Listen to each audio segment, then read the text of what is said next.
여러분은 자식들과 연락을 자주 하는 편이신가요?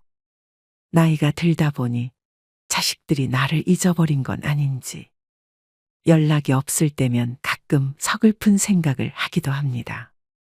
어떤 분은 작년에 아들이 결혼을 했는데 결혼 후 연락이 급격히 줄더니 이제 아예 연락 두절이 되었다고 합니다.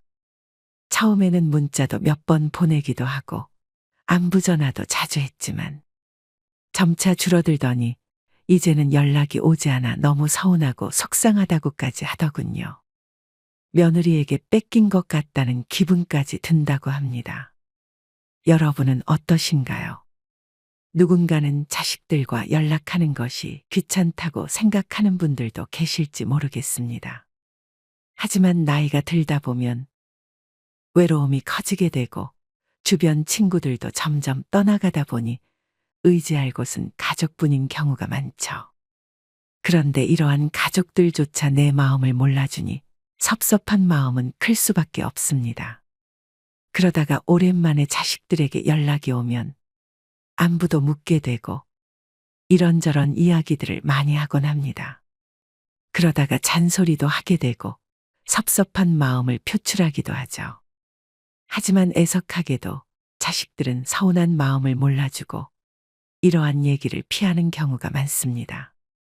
나이를 먹어도 가장 듣기 싫은 소리가 부모님 잔소리라는 말이 있을 정도니까요. 자식들도 나이를 먹다 보면 먹고 살기 바빠지기도 하고 힘든 날이 많아지기도 합니다. 부모의 눈에는 한없이 어린 아이들처럼 보이지만 회사에서는 높은 직급을 가진 경우도 많죠. 높은 직급을 갖거나 사회적으로 자리를 잡게 되면 그만큼 스트레스도 많이 받고 부모에게 신경 쓰지 못하는 경우가 많습니다. 부모들은 이러한 상황에 서운함을 감추기 힘들 수도 있겠지만 그럼에도 불구하고 자식들을 이해해줘야 합니다. 연락 오면 정성껏 받아주고 연락이 없다면 무소식이 희소식이겠거니 하고 생각하는 것이 좋습니다.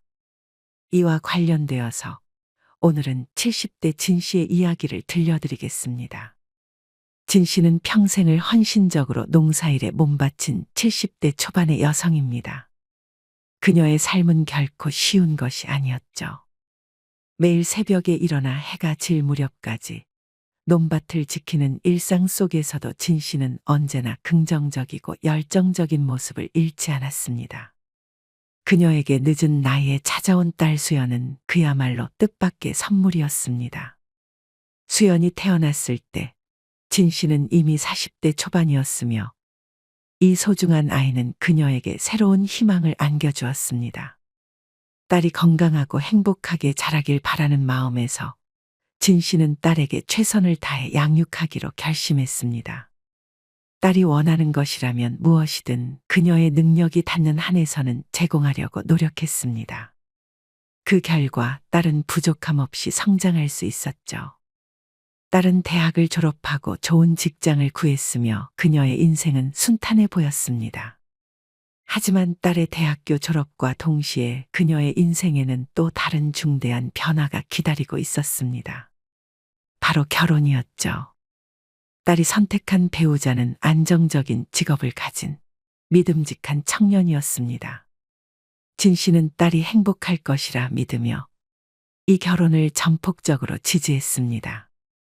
그럼에도 내심 서운한 마음도 들긴 했습니다. 자식을 뺏기는 기분이 들기도 하고 마음이 편하지만은 않았죠. 그럼에도 불구하고 자식의 행복을 축하하며 행복하게 보내주었습니다. 결혼한 이후 몇 달 동안 수연은 결혼 생활에 잘 적응하는 것처럼 보였습니다. 그녀는 주말마다 집에 전화를 하고 때때로 진 씨의 집을 방문해 함께 시간을 보냈습니다.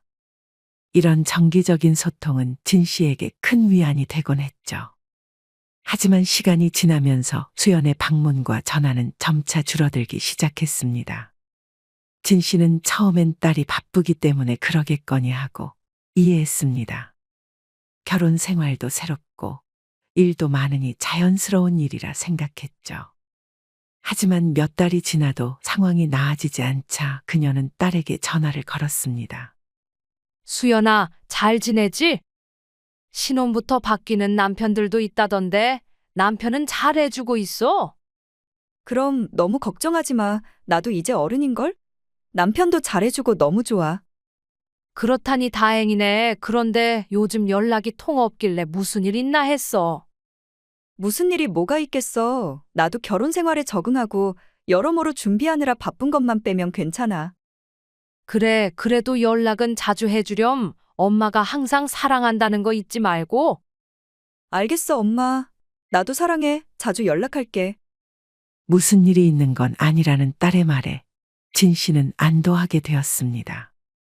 하지만 그렇게 한 달이 지나고 연락을 자주 하겠던 딸은 연락을 자주 하지 않았죠. 많으면 일주일에 한 번 정도 하곤 했습니다. 진 씨는 서운한 마음이 커져만 갔고 기다리다 지쳐 딸에게 연락을 하곤 했습니다. 수연아, 뭐 하고 사니? 요즘 왜 이렇게 연락이 없어? 엄마, 내가 3일 전에도 연락했잖아? 요즘 뭐 별일이 없어서 연락을 안 했는데. 그래도 자주 연락해야지. 딸이 뭐 하고 사는지 부모한테 얘기하는 건 당연한 거야. 나도 바쁘게 살고 있어. 그래도 자주 연락하려고 노력한단 말이야. 일주일에 한 번 하는 게 많이 하는 거니? 적어도 이틀에 한 번은 연락해야지. 아침에 잠깐 전화하는 게 그렇게 어려워? 나는 너 키우는데 맨날 나가서 일하고 저녁 늦게 들어와서도 너한테 온 신경을 다 썼는데 너는 아침에 잠깐 전화하는 게 그렇게 어렵니? 알겠어. 그만 좀 해. 일단 오늘은 알겠어. 얘 잠깐만, 왜 그렇게 한숨이야? 엄마가 이렇게 말하는 게 실리? 아니야. 힘들어서 그래. 다음에 전화하자. 그래, 내일도 꼭 연락해라. 그렇게 진 씨는 연락을 매번 하겠다는 딸의 약속을 받고 전화를 끊었습니다. 진 씨는 딸이 전화를 매번 해야 하는 게 당연하다고 생각했죠. 다음 날 아침 딸에게 전화가 오지 않아 진 씨는 전화를 먼저 걸었습니다. 수연아, 뭐하니? 왜 아침에 연락이 없어? 무슨 일 있는 거 아니지? 아니야, 전화하려고 했어. 아침에 출근 준비하고 남편 밥 차려주고 나도 바빠서 그래. 그래도 전화하는 게 그렇게 힘드니 엄마가 전화 한 통 해달라고 했잖아.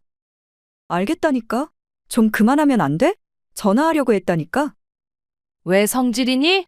그래, 알았으면 됐다. 오늘은 뭐 할 거니? 결국 진 씨는 딸이 오늘 어떻게 지낼 건지 다 듣고 나서야 전화를 끊었습니다. 딸은 이런 진 씨의 전화에 점점 지쳐갔고 매번 하는 잔소리에 스트레스를 받기 시작했습니다. 매번 전화만 하면 잔소리하고 어떻게 살고 있는지 매일 엄마한테 꼭 얘기를 해야 돼? 나도 내 사생활이라는 게 있어? 너무한 거 아니야? 수연은 결국 연락을 매일 하라는 진 씨에게 화를 내기 시작했습니다. 엄마한테 화내는 거니? 열심히 키워준 엄마한테 효도를 하지는 못할 망정 너무하는구나. 매일 전화하는 게 효도하는 거야? 날 힘들게 하는 게 목적인 건 아니고? 무슨 말을 그렇게 하니? 내가 널 언제 힘들게 했다고? 내가 힘들게 키운 걸 생각하면 너는 그런 말 하면 안 되지? 나는 그렇게 힘든 상황에서도 너가 행복하길 바라며 꿋꿋하게 키웠어. 내가 얼마나 힘들게 키웠는지 넌 모르지? 그 얘기 100번도 더 들었어. 이제 좀 그만해. 아침부터 너무 힘들다. 그만 끊을게. 다음에 얘기해. 그렇게 진 씨는 전화를 끊었지만 서운한 감정은 점점 커져만 갔습니다. 진 씨는 자식이 잘 살고 있는지 걱정했을 뿐인데 왜 그렇게 화를 내는지 이해하지 못했죠. 그리고 다음 날 아침 진 씨는 또다시 딸에게 연락을 했습니다. 오늘은 어떻게 지낼 거야? 아침은 뭐 먹었고? 남편은 아침 잘 챙겨줬어? 엄마 제발 그만하면 안 돼? 왜 내가 모든 걸 보고해야 하는 거야? 아니 그럼 엄마한테 그런 것도 얘기 못 해줘? 내가 너를 얼마나 힘들게 키웠는데? 그런 말이 아니잖아, 지금. 왜 직장 상사한테 보고하듯이 엄마한테까지 내 일상을 다 얘기해야 하냐고? 얘는 그럼 부모한테 그런 거 얘기 안 하는 자식들이 어딨니? 매일 연락해서 얘기하는 건 당연한 거지? 같이 살다가 떨어져 살게 되었으면 자주 연락하는 것 정도는 해야 하는 거 아냐? 그게 자식된 도리야. 그런 게 어딨어. 내 생활은 없어. 매일같이 힘든 날을 보내는 나는 생각 안 하냐고. 나도 지쳐. 앞으로 연락하지 마. 뭐라고? 앞으로 연락하지 말라니? 내가 키워준 은혜를 생각하지 못하고 그렇게 얘기하니? 그만해, 제발. 나도 힘들어 죽겠어. 직장 다니고, 아침밥 차리고, 매일같이 힘들게 사는데 엄마까지 대체 왜 그래? 앞으로 연락하지 마. 당분간 연락 안 할 거니까 그렇게 알아. 전화해도 안 받을 거야. 그렇게 수연은 전화를 끊어버렸습니다. 진 씨는 자식을 잘못 키웠다며 자책했고 전화하지 말라는 딸의 말에 큰 상처를 받았습니다. 애지중지하며 키웠던 딸이었지만 더 이상 자신을 필요로 하지 않는 것 같아 더 크게 상처를 받았죠. 다음 날 진 씨는 평소와 같이 전화를 걸었지만 딸은 전화를 받지 않았습니다. 딸은 더 이상 진 씨와 전화하고 싶지 않다며 문자를 보낼 뿐이었습니다. 그렇게 딸과 진 씨는 점점 멀어져 갔습니다. 진 씨의 이야기 어떻게 들으셨나요? 진 씨처럼 자녀와의 갈등으로 인해서 서로 연락을 끊고 살아가는 가족이 많습니다. 가족이다 보니 언젠가는 화해하며 다시 연락하며 지낼지도 모르지만 마음속에 생긴 상처는 쉽게 아물지 않기도 하죠. 나이를 먹게 되면 부모 자식 관계는 점차 힘들어지기도 합니다. 그럴 때만 되면 뭘 얻으려고 이렇게 낳아서 힘들게 키웠을까 하고 허무한 감정이 들기도 하고 허탈한 마음이 들기도 하죠. 하지만 우리는 자식을 키운 게 무엇을 얻으려고 키운 게 아닙니다. 그저 잘 살았으면 좋겠고 행복했으면 좋겠다고 생각하는 게 부모 마음이죠. 걱정되는 부모의 마음은 이해하지만 평소에 연락이 없더라도 그러려니 생각하시는 게 좋습니다. 게다가 오늘 진 씨의 이야기처럼 자식들을 피곤하게 하는 부모들도 많죠. 우리도 젊었을 적에는 그저 자신의 삶에 집중하며 살아가곤 했습니다. 젊었던 시절을 돌이켜보면 자식이 연락 한 통 없더라도 그 마음이 이해되고 남을 수 있습니다. 그저 가끔 연락이 오게 된다면 잘 지내고 있는지 안부만 묻고 자신의 삶을 살아가는 것이 중요합니다. 최근 조사에 의하면 돈 때문에 죽고 싶다는 청년들이 많이 늘고 있다고 합니다. 그만큼 삶이 점점 힘들어지고 삶을 포기하기까지 하는 것이죠. 이런 어려운 시기에 자녀가 세상을 잘 살아가고 있다는 것만으로도 우리는 다행이라고 생각해야 합니다. 우리가 자녀에게 정성을 다한 것은 단지 부모로서의 역할을 했기 때문이지 그 무엇을 기대해서가 아닙니다. 우리의 자식이니까 그저 잘 살길 바라는 마음에서 그랬던 거죠. 그렇기 때문에 이 힘든 세상을 잘 견뎌내고 있는 자녀들에게 무언가를 바라기보다는 그저 잘 살아가고 있음에 감사하고 기대하지 않는 것이 우리가 상처받지 않는 길이자 자녀에게 더 큰 사랑과 지지를 보내는 방법이 아닐까 싶습니다. 자녀들이 우리의 기대를 부담으로 느끼지 않고 자신의 길을 걸어갈 수 있도록 우리는 그저 그들을 응원하는 마음으로 지켜보는 것이 중요할 것 같습니다. 오늘 내용에 대한 여러분의 의견은 어떠신가요? 짧은 댓글 한마디, 구독 한 번이 정말 큰 힘이 됩니다. 여러분의 행복한 노후를 위해 언제나 응원하겠습니다. 인생의 소리꽃이었습니다.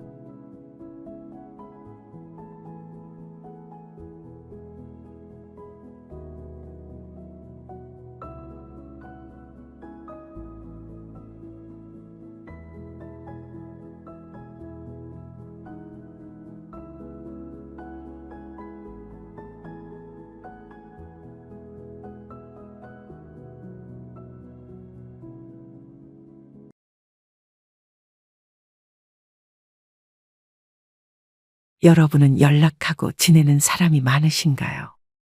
저는 나이가 들다 보니 연락처에 저장되어 있는 사람은 많았지만 연락하고 지내는 사람은 별로 없더군요. 심지어 내가 연락하지 않으면 먼저 연락이 없는 사람들이 더 많았습니다. 여러분은 어떠신가요? 먼저 연락하지 않는 사람들은 어떤 마음을 가지고 있는 걸까요? 내가 먼저 연락하면서 관계를 유지해야 하는 걸까요? 오늘은 70대 신 씨의 이야기를 들려드리겠습니다. 신 씨는 어렸을 적 친구들과 교류를 많이 했던 사람이었습니다. 그러나 나이가 들면서 연락하는 사람들이 줄어들었고, 최근에는 친구들과의 연락도 하지 않게 되었죠. 그러다 문득 예전부터 친하게 지내던 친구였던 진숙이가 생각나 연락을 했습니다. 진수가 요즘 뭐 하고 지내? 잘 지내고 있어? 신씨 웬일이야? 너무 오랜만이다. 나야 잘 지내고 있지? 연락한 지 너무 오래된 것 같아서 말이야. 예전에는 연락 자주 했는데, 그치? 그러게 바쁘게 지내다 보니 연락도 못했네. 연락 좀 하고 살자 우리. 그렇게 신 씨는 오랜만에 진숙이와 오랜 통화를 했습니다. 옛날에 놀았던 추억, 최근에 있었던 일, 사소한 이야기거리를 나누며 즐겁게 전화를 했죠. 다음에 또 연락할게. 나중에 한번 보자. 그래 다음에 또 연락하자고. 조만간 날 잡아서 보자. 그렇게 진숙이와의 통화가 끝나고 신 씨는 연락하길 잘했다는 생각을 했습니다. 옛날에 있었던 일도 이야기하고 이런저런 이야기들을 많이 했기 때문이죠. 몇 달이 지나고 신 씨는 이번에도 진숙이에게 먼저 연락을 했습니다. 진수가 요즘 뭐 하고 지내? 연락이 없길래 전화 한번 해봤어. 안 그래도 연락하려고 했는데 내가 바빠서 연락을 통 못했네. 진숙이는 바빠서 연락을 못했다고 했지만 신 씨는 진숙이가 바쁘지 않았다는 걸 알고 있었습니다. 신 씨와 진숙이 사이에는 영숙이라는 친구도 있었기 때문이죠. 신 씨는 예전부터 가끔 영숙이라는 친구와 연락을 하고 지냈었습니다. 그런데 영숙이는 진숙이가 전화가 자주 와서 피곤하다는 말을 했었죠. 아니 글쎄, 진숙이는 매일 연락한다니까? 가끔 연락하면 좋을 텐데 말이야. 그래? 나한테는 연락 한 번 없던데 말이야. 이상하네. 나한테는 맨날 심심하다면서 연락도 자주 하는데. 영숙이와의 통화로 신 씨는 진숙이가 바쁘지 않다는 것을 알고 있었고, 바쁘다며 핑계를 대는 진숙이를 이해할 수 없었습니다. 근데 영숙이랑은 전화통화 자주 하지 않아? 나한테는 연락 한 번 없더니. 나 영숙이랑 통화 자주 안 하는데? 바쁜데 어떻게 연락하고 지내겠어. 진숙이는 영숙이와 통화를 하지 않는다고 했습니다. 신 씨는 진숙이가 거짓말을 하는 것을 알았지만 말하고 싶지 않는 것 같아 더 이상 캐묻진 않았습니다. 아, 그래? 내가 잘못 알고 있었나 보네. 바쁘다니 고생이 많네. 나이 들어서 바쁘면 힘들 텐데. 고생하고 다음에 또 연락할게. 그래 너도 고생하고 다음엔 내가 꼭 연락할게. 그렇게 진숙이는 신 씨에게 연락을 한다고 하고 전화를 마무리했습니다. 신 씨는 조금 찝찝하긴 했지만 그러려니 하며 전화를 끊었죠. 그렇게 한 달이 지나고 영숙이에게 연락이 왔습니다. 영숙이는 신 씨에게 진숙이에 대해 이야기해 줬습니다. 신씨, 진숙이가 별말 없었지? 무슨 말? 전화도 한 번 없었는데? 그러고 보니 저번에 연락한다고 했는데 안 하더라고. 걔가 글쎄, 저번에 통화하는데 신씨 욕을 하지 뭐야. 신 씨는 충격을 먹었습니다. 신 씨는 진숙이와 친구라고 생각했지만 진숙이는 신 씨를 그렇게 생각하지 않고 있었죠. 심지어 진숙이는 예전에 신 씨에게 돈을 빌려간 적도 있었습니다. 뭐라고? 아니, 내가 그렇게 잘해줬는데 무슨 내 욕을 해? 내가 뭘 잘못했다고? 돈 조금 빌려준 거 가지고 유세 떨더니 지금 와서 친한 척 한다면서 막 뭐라고 그러던데? 그건 걔가 돈을 빌리고 하도 앉아서 한마디 했던 건데 그거 가지고 그러는 거야? 그래? 걔는 너가 엄청 뭐라고 했다고 하던데 100만 원 가지고 유세 떤다면서. 아니, 무슨 그런 애가 다 있어? 신 씨는 큰 충격을 먹었고 진숙이와 두 번 다시 연락하지 않기로 했습니다.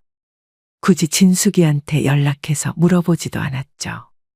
그래도 말해줘서 고맙다. 앞으로 연락하고 지내면 안 되겠어. 뭐 어차피 연락도 안 오겠지만. 그래. 나도 진숙이랑 별로 연락하고 싶진 않아. 맨날 하소연만 하고 필요할 때만 연락하고. 나도 연락을 끊어낼 수만 있으면 좋겠는데 나는 그런 말을 잘 못해서. 너까지 그럴 필요가 뭐가 있어? 나만 안 하면 되는 건데. 아무튼 얘기해줘서 고마워. 그래, 너무 마음 상하지 말고 다음에 또 연락할게. 신 씨는 큰 배신감을 받긴 했지만 그래도 미리 알아서 다행이라는 생각을 했습니다. 그렇게 몇 달이 흘러도 역시나 진숙이는 연락이 없었고 오랜만에 영숙이에게 연락이 왔습니다. 영수가 무슨 일이야? 오랜만이네. 잘 지내고 있어? 신씨 오랜만이야. 그냥 심심해서 전화했지 뭐. 그나저나 그 얘기 들었어? 영숙이는 진숙이 아들이 사업을 망한 것을 이야기했고 요즘 돈을 빌리고 다닌다는 얘기를 해주었습니다. 아니, 그 아들은 또 그랬대. 그 정도면 그냥 사업을 하지 말아야지. 불쌍하긴 한데 내 욕했던 거 생각하면 쌤통이긴 하다. 나한테도 돈 빌려달라고 하더라고. 나도 안 갚을까봐 빌려주진 못하겠더라고. 잘했어. 빌려주지 마. 나처럼 너도 욕 먹을까봐 겁난다. 신 씨는 영숙이에게 신신당부하고 전화를 끊었습니다. 아니나 다를까 하루가 지나서 진숙이에게 연락이 왔습니다. 신씨 잘 지내? 요즘 어떻게 살아? 신 씨는 무뚝뚝하게 대답했습니다. 그냥 살고 있지. 무슨 일이야? 진숙이는 다음과 같이 이야기했습니다. 진짜 미안하지만 돈 좀 빌려줄 수 있어? 당연히 빌려줄 거지? 혹시 얼마까지 가능해? 신 씨는 어이가 없어하며 다음과 같이 이야기했습니다. 맨날 연락 한 번 없다가 갑자기 전화해서 돈을 빌려달라고? 그리고 얼마까지 가능하냐니? 뭔 내가 당연히 돈을 빌려줄 줄 알았나 봐? 아니, 친구끼리 돈도 좀 빌려줄 수도 있지 뭘 그래? 친구가 힘들다는데. 그리고 왜 성질이야? 친구라는 말에 신 씨는 크게 화를 냈죠. 친구, 너 말 잘했다. 너가 날 친구로 생각하긴 했어? 뒤에서 내 욕하고 다니는 거 모를 줄 알아? 진숙이는 당황해하며 이야기했습니다. 뭐야, 그건 또 어디서 들었어? 안 빌려줄 거면 그냥 안 된다고 하면 되지. 뭘 또 사람 무한하게 옛 이야기를 꺼내고 그래? 무한하긴 한가 봐. 어차피 너한테 빌려줄 돈도 없어. 너한테 돈 빌려줬다가 돈으로 유세 떤다고 또 이야기 들을 일 있니? 앞으로 연락하지 마. 그렇게 신 씨는 단호하게 전화를 끊었습니다. 혹시나 미안하다고 말하면 용서해 줄까 생각도 했던 신 씨였지만 진숙이는 전혀 그러지 않았죠. 단호하게 끊어낸 것을 잘했다고 생각하는 신 씨였습니다. 그렇게 신 씨는 진숙이와 인연을 끊게 되었고 진숙이는 아들의 빚을 갚기 위해 집을 팔고 월세살이를 하고 있다는 소문을 끝으로 더 이상 이야기가 들리지 않았습니다. 신 씨의 이야기 어떻게 들으셨나요? 주변에는 내가 먼저 연락하지 않으면 절대로 먼저 연락하지 않는 사람들이 있습니다. 이야기에 나오는 진숙이처럼 연락을 하면 잘 받지만 절대로 먼저 연락하지 않는 사람이 있죠. 먼저 연락을 하지 않는 사람들 대부분은 나에 대해 까먹었거나 나를 소중하게 생각하지 않기 때문인 경우가 많습니다. 나는 친하다고 생각하여 그 사람의 안부와 소식을 기다리는데 상대방은 나를 깊게 생각하지 않아서 나에게 연락을 하지 않는 경우가 많죠. 그럴 때는 가끔 나만 소중하게 생각하는 관계라고 생각이 들며 서글퍼지기도 합니다. 만약 내가 소중한 사람이었다면 별일이 없더라도 안부를 묻기 위해 가끔 전화는 할 텐데 말이죠. 그렇지만 우리는 이러한 관계에서 서운해할 필요가 없습니다. 매번 내가 연락을 하고 나만 찾는 관계가 있다면 굳이 그럴 필요가 있을까요? 차라리 연락이 오지 않는다면 만나지 않고 인연을 거기까지만 두는 것도 하나의 방법입니다. 스트레스를 받아가며 관계를 지속할 필요가 없죠. 나를 소중하게 생각하지 않는다면 나도 상대방을 소중하게 생각할 필요가 없습니다. 가장 소중한 건 나 자신이기 때문이죠. 하지만 만약 가끔 먼저 연락이 오는 친구나 가족이 있다면 그 사람은 꼭 소중히 대해주세요. 나를 소중하게 생각하고 평범한 일상 속에서도 나를 떠올린다는 뜻이니까요. 그리고 내가 소중하게 생각하는 사람이 연락이 안 온다면 먼저 연락을 한번 해보세요. 그 사람도 여러분의 연락을 기다리고 있을 수도 있습니다. 이렇게 연락을 몇 번 해보고 만약 그 이후에도 먼저 연락이 오지 않는다면 절대로 그 이후에는 먼저 연락하지 마세요. 여러분의 시간은 소중합니다. 우리의 시간은 한정되어 있죠. 소중한 사람들에게 시간을 쓰는 것도 모자라고 나 자신에게 쓰는 시간도 모자랍니다. 연락이 이어지지 않는 친구와 계속 연락을 이어가려고 애쓰기보다는 동네 이웃과 담소를 나누고 모임이나 종교 활동을 하며 시간을 보내는 것이 우리의 삶을 더욱 풍요롭게 해줄 겁니다. 그리고 만약 새로운 관계를 맺더라도 너무 많은 마음을 주지 않으셨으면 좋겠습니다. 누군가에게는 굉장히 고마운 일일지도 모르겠지만 어떤 이에게는 별것 아닌 감정으로 다가올 수도 있기 때문입니다. 내가 선심을 베풀면 언젠가 돌아오기 마련이지만 내가 생각한 것보다 작게 돌아올 수도 있습니다. 적당한 거리를 유지하고 내 삶을 살아가는 것이 가장 스트레스를 안 받고 행복한 노후를 보내는 방법이 될 거라 생각합니다. 나이가 들다 보면 우리는 이러한 인생의 지혜를 많이 깨닫게 됩니다. 여러분들은 어떠신가요? 오늘 내용에 대한 여러분의 생각을 댓글로 작성해 주세요. 여러분의 생각이 궁금합니다. 그리고 구독도 한 번씩만 눌러주세요. 앞으로 올리는 영상에 대해서도 여러분들과 친구가 되어 같이 의견을 나누고 싶습니다. 구독 한 번으로 저와 친구가 되어주세요. 행복한 노후를 위해 인생의 소리꽃에서 다양한 이야기를 들려드리겠습니다. 지금까지 오랜 시간 시청해 주셔서 감사합니다. 행복한 하루 보내세요.